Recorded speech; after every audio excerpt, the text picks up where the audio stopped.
लता मंगेशकर की दैवीय सुर और स्वर की कथाएं बीते 7 दशकों से कही और सुनी जा रही हैं। अभी कई पीढ़ियों तक ये कथाएं कही सुनी जाएंगी।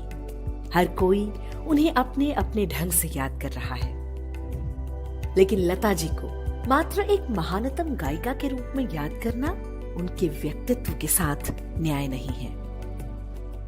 वास्तव में लता मंगेशकर स्वतंत्र भारत में महिला सशक्तिकरण की सबसे मुखर प्रतिनिधि थी।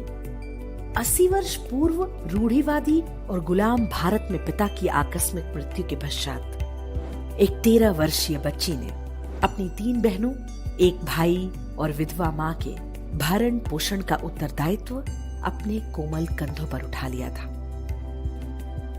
कल्पना करिए उस बच्ची के जीवन संघर्ष और उस पर पड़ रहे मानसिक शारीरिक बोझ की। संघर्ष के उस अग्निकुंड में तपकर लता किसी अनमोल हीरे की तरह दमकी।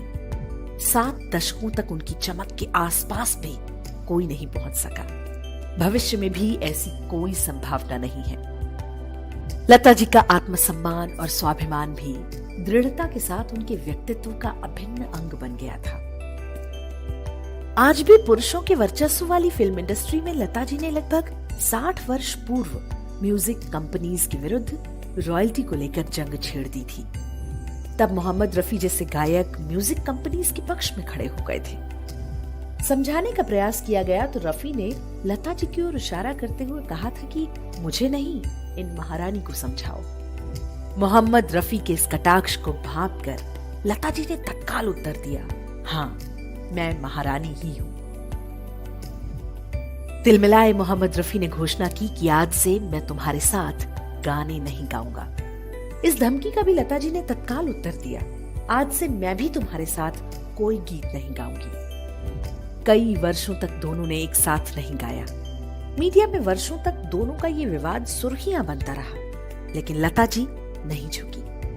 म्यूजिक कंपनीज को रॉयल्टी की लता जी की शर्त माननी पड़ी और अंततः मोहम्मद रफी का अहंकार टूट गया।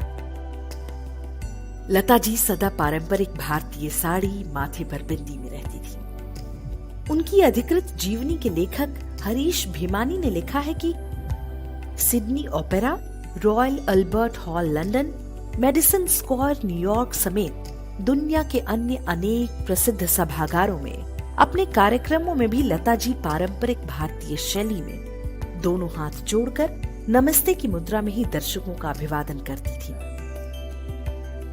देश और दुनिया के प्रतिष्ठित व्यक्तित्वों से भेंट के दौरान भी अपनी इस पारंपरिक भारतीय अभिवादन शैली में लता जी ने कभी कोई परिवर्तन नहीं किया। हाथ मिलाकर हाय हेलो करने वाली अभिवादन शैली को उन्होंने आजीवन स्वयं से दूर रखा।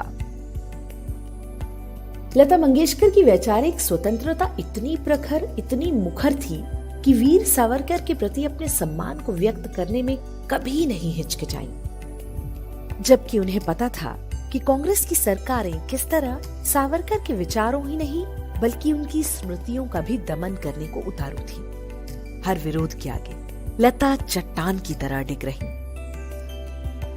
लता जी की जीवनी में हरीश भीमानी ने लिखा है कि